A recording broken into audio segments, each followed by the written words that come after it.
तो फिलहाल आज हम लोग स्टार्ट करते हैं factors affecting price elasticity of demand. अब देखो, जब ये पॉइंट या ये टॉपिक आप पढ़ रहे हो ना, तो एक चीज समझो, आपने डिग्रीज में पढ़े थे कि एक परफेक्टली इलास्टिक होता है, परफेक्टली इनइलास्टिक होता है, एक इलास्टिक होता है, एक इनइलास्टिक होता है, एक यूनिट इलास्टिक होता है। इस पर्टिकुलर टॉपिक को पढ़ने के लिए आपको सिर्फ दो याद रखने हैं, इलास्टिक और इनइलास्टिक। इलास्टिक मतलब ज्यादा चेंज होना, ज्यादा फ्लक्चुएशन होना, बढ़ेगा तो बहुत ज्यादा बढ़ेगा और कम होगा तो बहुत ज्यादा कम होगा। और इनइलास्टिक का क्या मतलब है? कम फ्लक्चुएशन होना, बढ़ेगा तो थोड़ा बहुत बढ़ेगा और कम होगा तो थोड़ा बहुत कम होगा। आप ना परफेक्टली इनइलास्टिक के बारे में बात करोगे, ना आप परफेक्टली इलास्टिक के बारे में बात करोगे, ना आप यूनिट इलास्टिक के बारे में बात करोगे।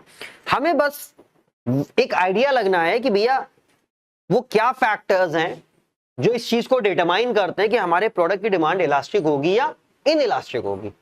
और ये एक बहुत इंपॉर्टेंट टॉपिक होता है, क्योंकि एक कंपनी जो अपने प्रोडक्ट का प्राइस अब सेट कर रही है, वो प्राइस इलास्टिसिटी पे फोकस करती है कि आपके प्रोडक्ट की प्राइस इलास्टिसिटी कैसी है, हाई है या लो है।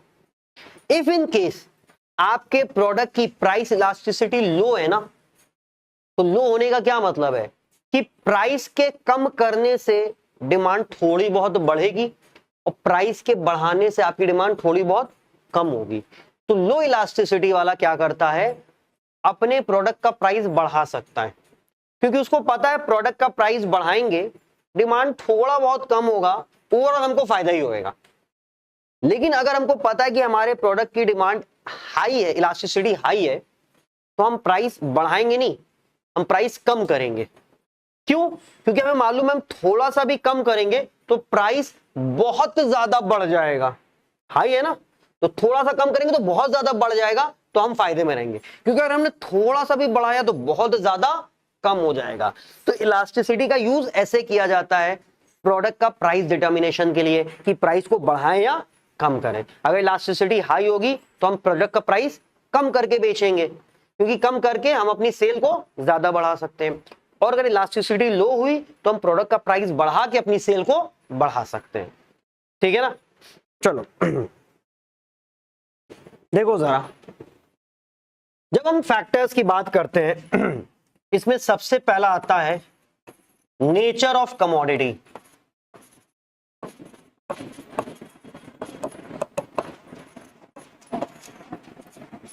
किसी भी कमोडिटी का नेचर ये डिसाइड करता है कि उसकी इलास्टिसिटी हाई होगी या लो होगी। जब हम नेचर की बात करते हैं तो हमारी कमोडिटीज तीन तरीके की होती हैं, नेसेसिटीज, कंफर्ट्स और लग्जरीज। नेसेसिटीज हमारे जरूरत की चीजें होती हैं, ठीक है। तो जो जरूरत की चीजें होती हैं उनके साथ क्या होता गया है कि उनकी डिमांड इज समवॉट फिक्स्ड, मतलब उनका एक मिनिमम तो आपको चाहिए ही चाहिए।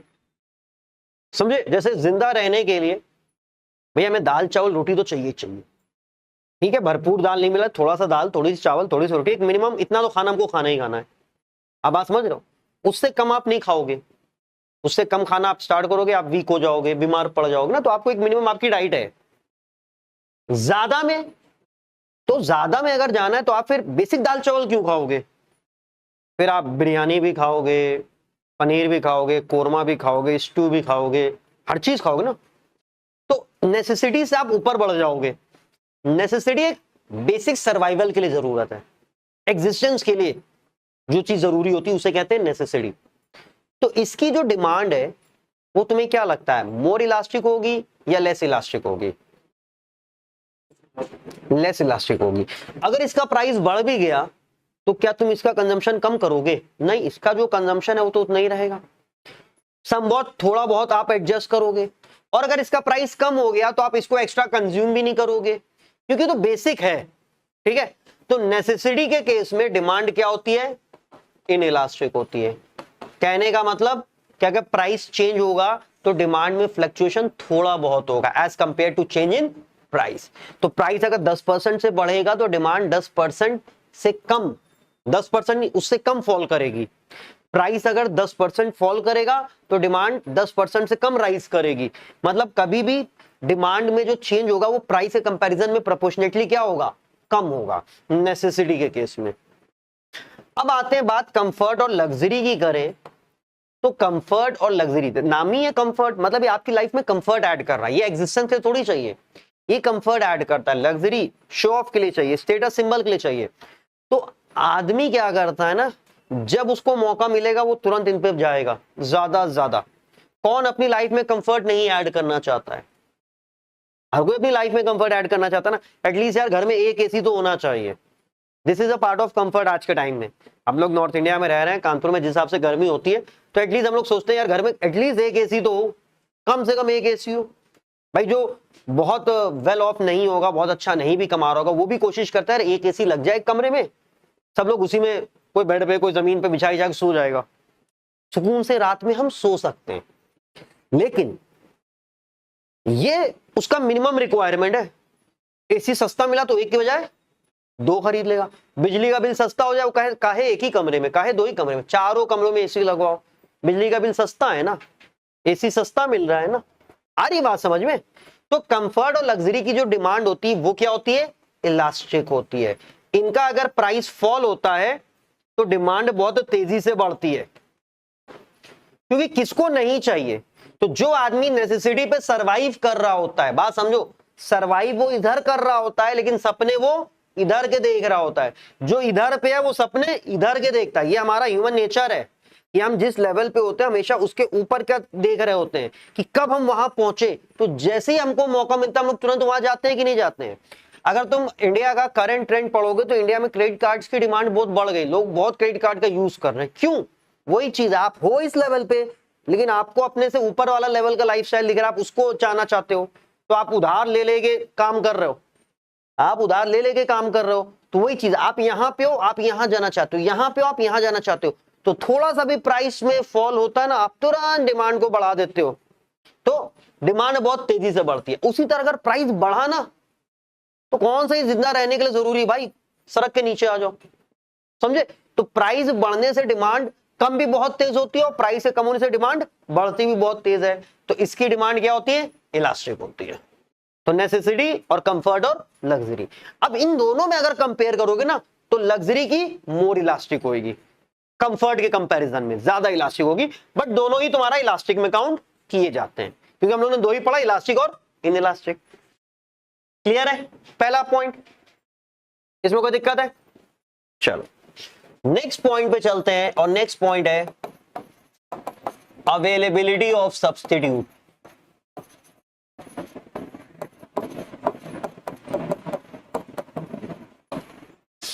अब देखिए जरा, अवेलेबिलिटी ऑफ सब्स्टिट्यूट ये एक बहुत बड़ा इंपॉर्टेंट फैक्टर है जो कि आपकी डिमांड को इफेक्ट करता है कि सब्स्टिट्यूट है या नहीं है। एक होता है क्लोज सब्स्टिट्यूट, एक होता है डिस्टेंट सब्स्टिट्यूट। जैसे कि आपको दिल्ली जाना है, कानपुर से दिल्ली जाने के क्या क्या ऑप्शन है?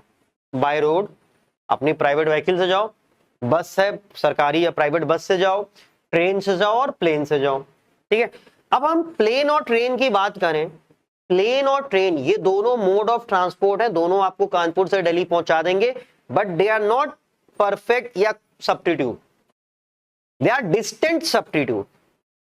परफेक्ट या क्लोज सब्स्टिट्यूट जो एग्जैक्टली सेम होता है। डिस्टेंट सब्स्टिट्यूट क्या होता है? थोड़ी डिफरेंट सर्विस होती है या थोड़ा ज्यादा कॉस्टली हो सकता है, प्राइस का डिफरेंस हो सकता है। लाइक बिजली केसा से मिल रही है ना, जनरेटर भी तो लगवा सकते हो घर पे, केसा वालों को मना कर दो ऐसा ले जाओ तुम अपनी बिजली, हम जनरेटर काम चला लेंगे, बट कितना कॉस्टली पड़ेगा, डीजल का कंजम्पशन कितना हाई है, समझे? तो आप पूरे घर को 24 घंटे अगर अपने जनरेटर से चलाने बैठ जाओगे, आप जितना महीने भर में बिजली का बिल दे रहे हो उससे 2-3 दिन में आपका डीजल खप जाएगा, समझे? तो generator is an option, but क्या वो क्लोज या परफेक्ट सब्स्टिट्यूट माना जाएगा? नहीं, it is a distant substitute. जरूरत पड़ने पे मजबूरी में काम चला सकते हैं। वैसे ही अब जो इंसान ट्रेन से ट्रैवल कर रहा है, इमेजिन करो ट्रेन का आप जनरल टिकट लेके जा रहे हो, जनरल टिकट कानपुर से दिल्ली शायद आज के टाइम पे 150-180 है, जो भी होगा, ठीक है, हमें याद है एक टाइम पे तो 100-120 के आसपास होता था, मतलब 100-120 या 150 रुपए में आप कानपुर से दिल्ली पहुंच रहे हो। अब वो क्या प्लेन में बैठ पाएगा क्या? कहाँ 150 का टिकट और कहाँ 3000 और 4000 का टिकट, कोई कंपैरिजन है 150 और 4000 का? तो क्या आप उसको परफेक्ट सब्स्टिट्यूट मान सकते हो? नहीं, they are not close substitute. इसलिए हम बोलते हैं ना इंडियन रेलवे की मोनोपोली है, there is no close substitute to Indian railway, ये बोला जाता है। तो ये मत कहना कि सर मोड ऑफ ट्रांसपोर्ट है, there are mode of transport, there are many mode of transport but they are not close substitute. तो अवेलेबिलिटी ऑफ सब्स्टिट्यूट में दो चीजें मैटर करती है, एक तो क्लोज सब्स्टिट्यूट है या नहीं है, या नंबर ऑफ सब्स्टिट्यूट कितने ज्यादा है, डिस्टेंट वाले हैं ढेर सारे हैं। तो अगर किसी के क्लोज सब्स्टिट्यूट होते हैं, close substitutes available, not available,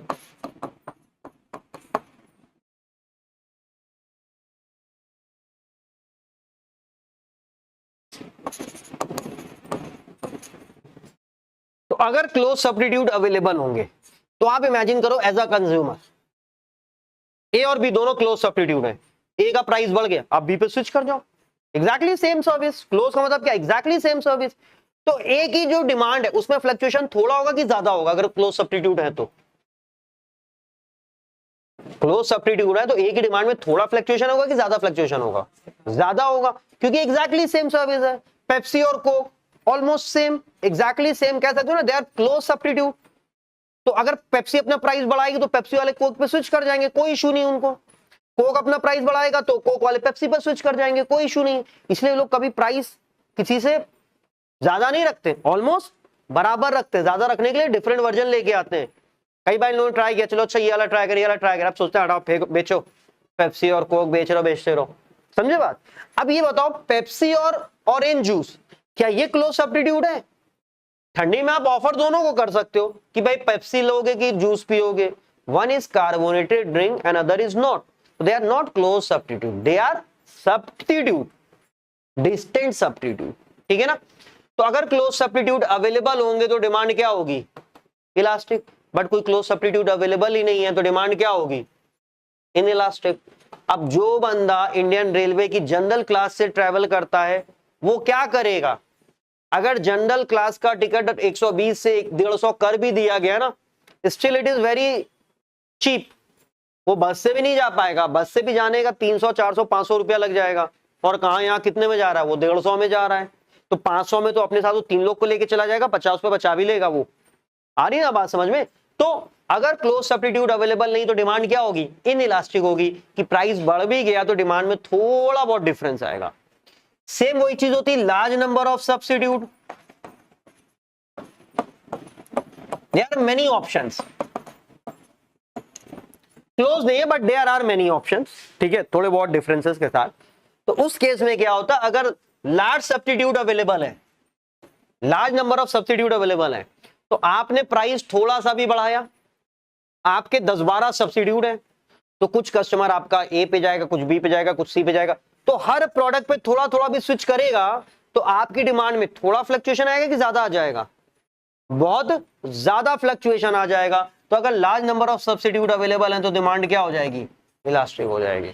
आपके 10 सब्स्टिट्यूट हैं, आपने कहा प्राइस बढ़ा के देखते हैं, बढ़ा दिया आपने प्राइस, तो आपका कुछ कस्टमर 1 पे चला गया, कुछ 2 पे गया, कुछ 3 पे गया, कुछ 4 पे गया, कुछ 5 पे गया, कई ऑप्शन है ना। तो कोई कस्टमर किसी पे चला जाएगा, कोई किसी पे चला जाएगा, तो इसलिए डिमांड क्या होगी? इलास्टिक। लेकिन अगर लास्ट सब्स्टिट्यूट नहीं अवेलेबल है, डिमांड क्या होगी? इनइलास्टिक होगी। ज्यादा ऑप्शन नहीं होगा ना चूज करने के लिए, लिमिटेड ऑप्शन, तो थोड़ा बहुत चेंज होगा, कुछ लोग स्विच करेंगे, बट बहुत ज्यादा ऑप्शन नहीं है। तो अब जैसे यहां पे देखो, इस एक के साथ मल्टीपल ऑप्शंस हैं, तो थोड़ा थोड़ा थोड़ा थोड़ा थोड़ा थोड़ा तो बहुत ज्यादा इंपैक्ट हो गया। इस एक के साथ यही 3-4 ऑप्शन है, थोड़ा बहुत फर्क पड़ेगा, कोई इस पे जाएगा, कोई इस पे जाएगा, कोई इस पे जाएगा। क्योंकि ज्यादा ऑप्शन होने का मतलब है किसी ना किसी को इससे कोई बेटर लग सकता है। कम ऑप्शन होने का मतलब किसी को ठीक है इनमें से कोई 3 पे जाएगा, कुछ लोग को लगेगा नहीं यार यही बेटर है। ठीक है, ये चीज क्लियर है? चलो थर्ड पॉइंट देखो, इनकम लेवल।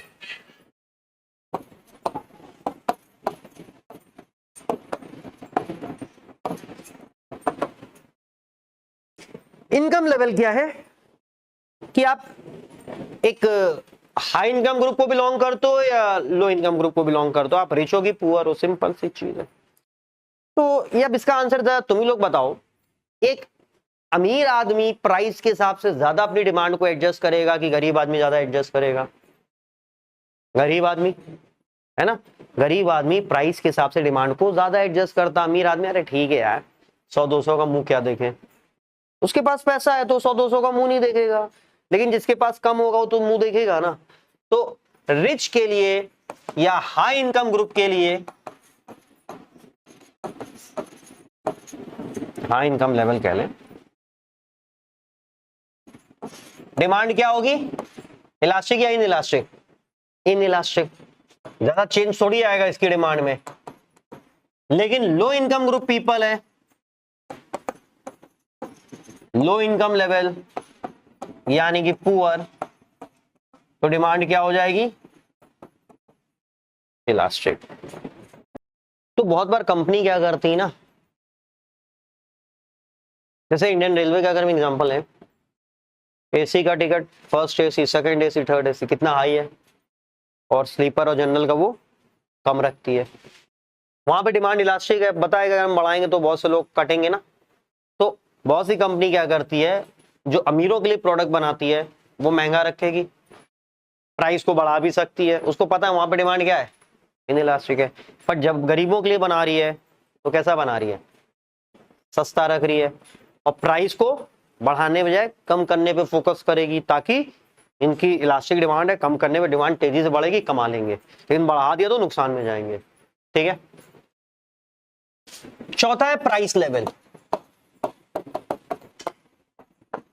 कि भैया जो प्रोडक्ट आप खरीद रहे हो वो सस्ता प्रोडक्ट है कि महंगा प्रोडक्ट है, हाई प्राइस, लो प्राइस।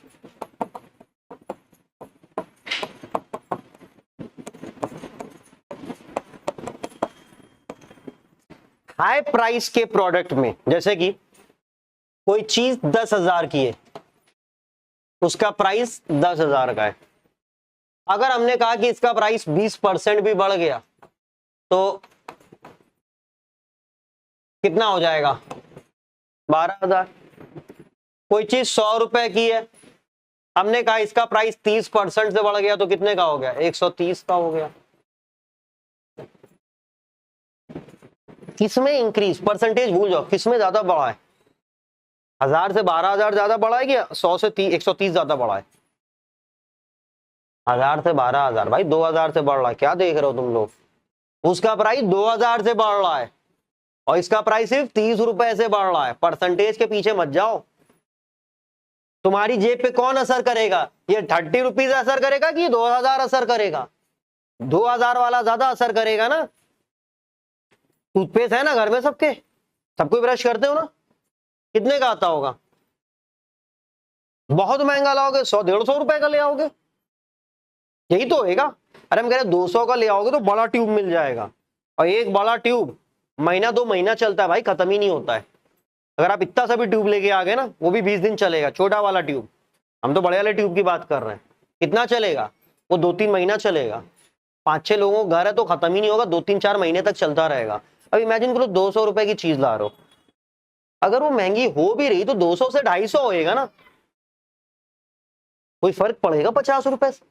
नहीं। बिजली का बिल ये महंगा होएगा तो ये फर्क क्रिएट करेगा। तो होता क्या है, जो महंगी चीजें होती है अगर उनमें प्राइस राइज होता है ना, तो उसका इंपैक्ट बड़ा होता है। समझे बात? तो 2,000 रुपए, 30 रुपए से जेब में क्या पड़ना है, 100 की चीज 130 की हो गई, कोई नहीं ध्यान देता है। लेकिन ये चीज का फर्क पड़ेगा। मक्खन 12 रुपए का खरीदते थे, आज के टाइम पे 60 रुपए का हो गया है। इतना फर्क नहीं पड़ा 12 से 60 आने में। ठीक है। लेकिन कोई ऐसी चीज जिसपे आप ज्यादा रुपया खर्चा करते थे हजारों में, वो जब पड़ता है ना तो वो इंपैक्ट करता है। तो हाई प्राइस वाले की डिमांड क्या होती है, इलास्टिक होती है, और लो प्राइस वाले की डिमांड क्या होती है, इनइलास्टिक होती है। लो प्राइस प्रोडक्ट है, थोड़ा बहुत प्राइस बढ़ता भी है तो भी इतना बड़ा इंपैक्ट नहीं। एक होता है ना कि हमारे इनकम पे कोई सिग्निफिकेंट इंपैक्ट नहीं होता उसका, ये चीज है। नेक्स्ट देखो, पोस्टपोनमेंट। Of consumption.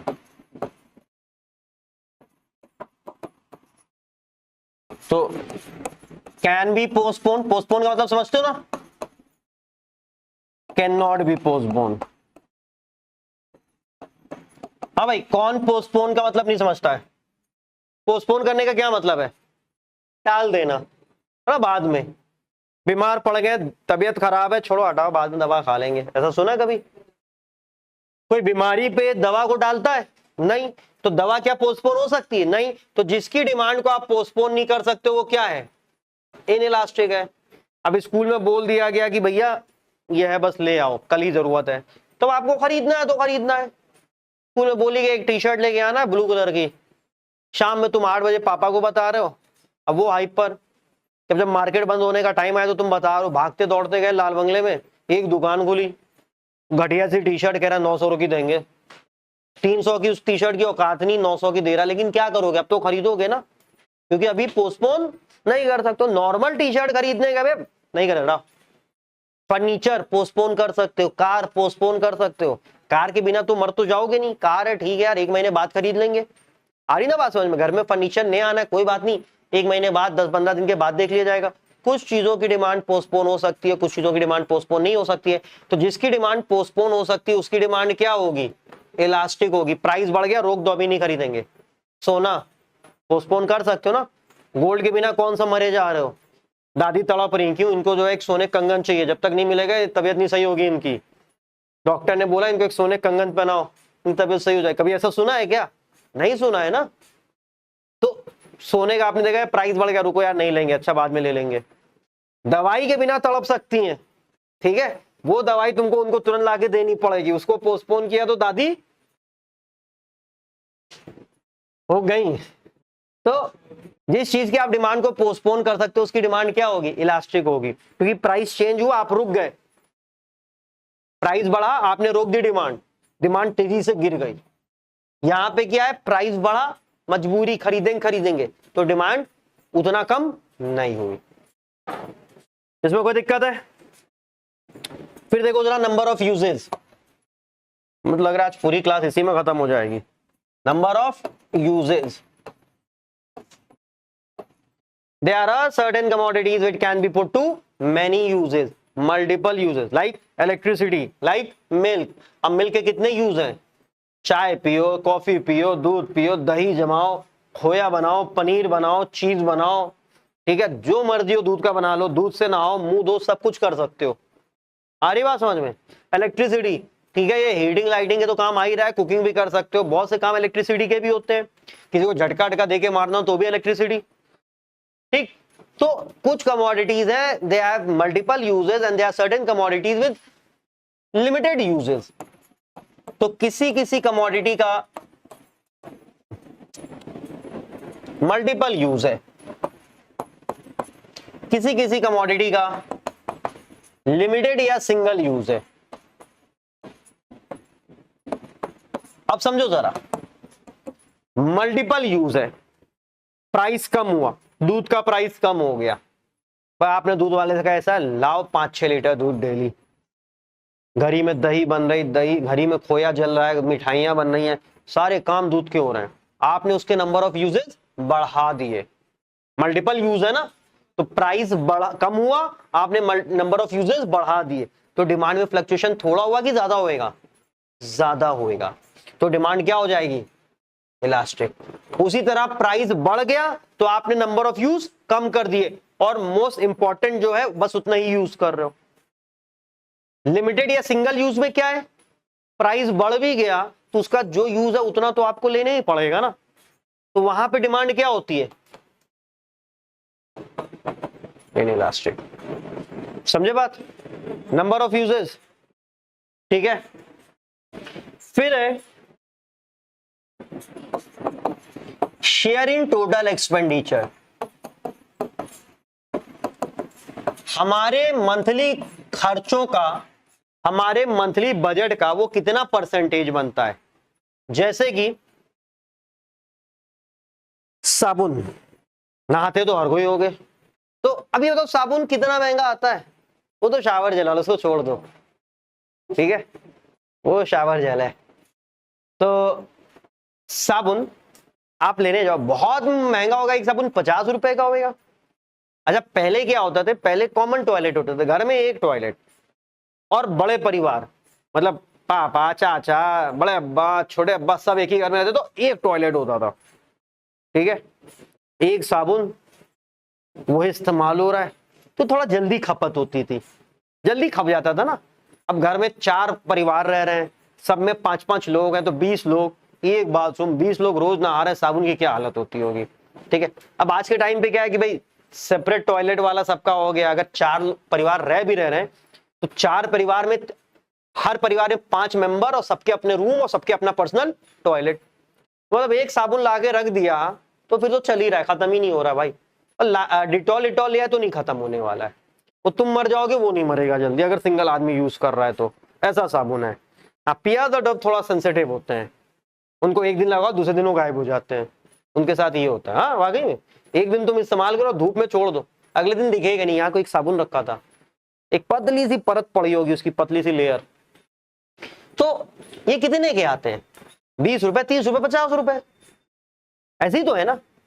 एक साबुन आप लेके आए और वो 10-15 दिन चल गया, मतलब महीने में आपका 3 साबुन लग गया, एक टॉयलेट में 3 साबुन लग गया, 50 रुपए के हिसाब से 150 रुपए आपने साबुन पे खर्चा किए, पूरे घर का मिला के आप 1000 रुपए साबुन पे खर्चा कर दिए, मान लो बहुत बड़ा खानदान है, ठीक है, 1000 रुपए आपने साबुन पे खर्चा कर दिया। अब जब 1000 रुपए बड़ा खानदान है तो बड़े खानदान की बड़ी इनकम भी तो होगी, महीने का 1,00,000 रुपए आप कमा रहे हो, उसमें से 1000 रुपए साबुन पे खर्चा कर दिया, कितना परसेंट साबुन पे खर्चा हो गया भाई, just 1% of your total income, जो कि हमें लगता है बहुत ज्यादा हमने बता दिया है, ठीक है, just 1% of your total income साबुन पे खर्चा हो रहा है।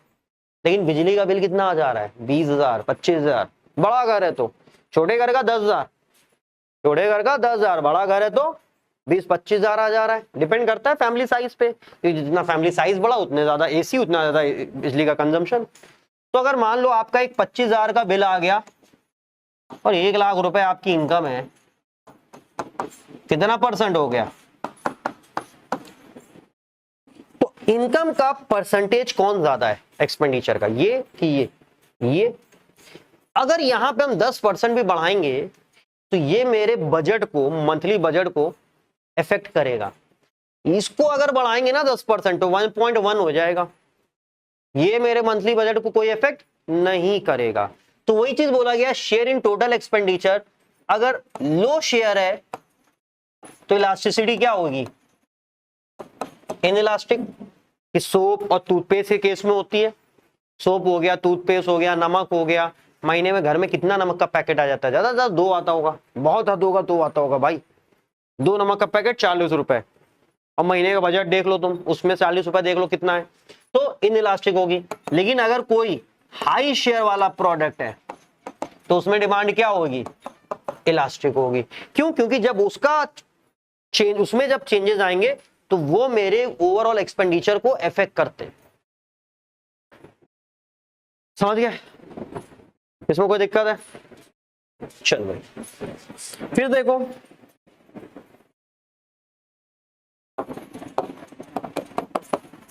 टाइम पीरियड, शॉर्ट,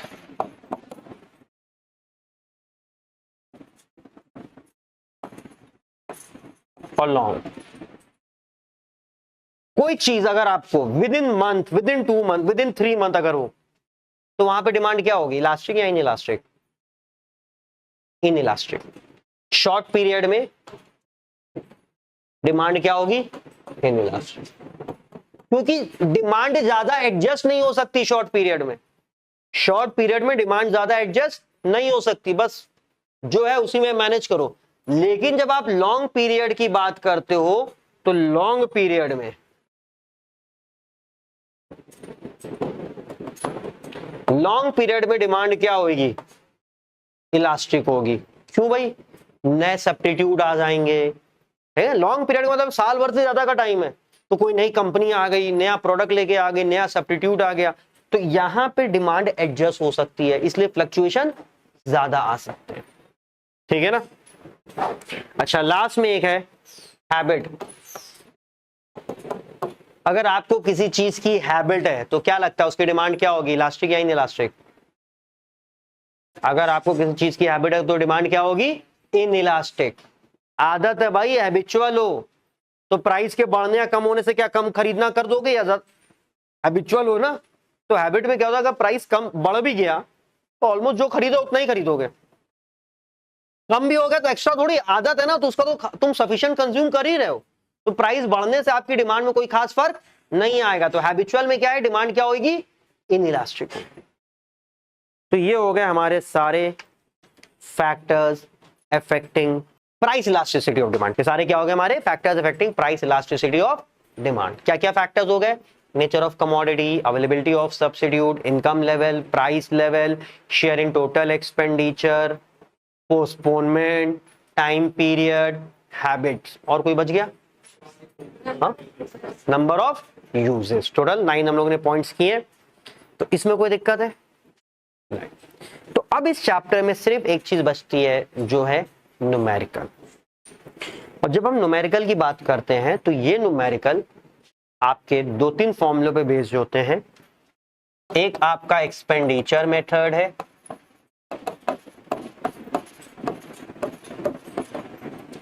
एक आपका परसेंटेज मेथड है।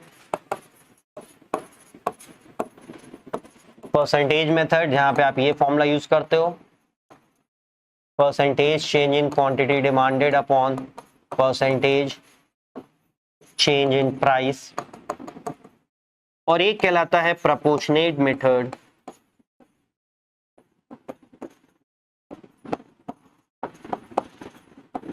यहां पे आप फॉर्मूला यूज करते हो delta Q upon Q into P upon delta P. Expenditure method में हम लोग ने पढ़ा है, आप प्राइस इंटू क्वांटिटी क्या करते हो, टोटल एक्सपेंडिचर, और फिर उस टोटल एक्सपेंडिचर को आप कंपेयर करते हो कि प्राइस के चेंज होने से टोटल एक्सपेंडिचर कैसे चेंज हो रहा है, ठीक है ना। तो वो एकदम डिफरेंट हो जाता है ये चीज।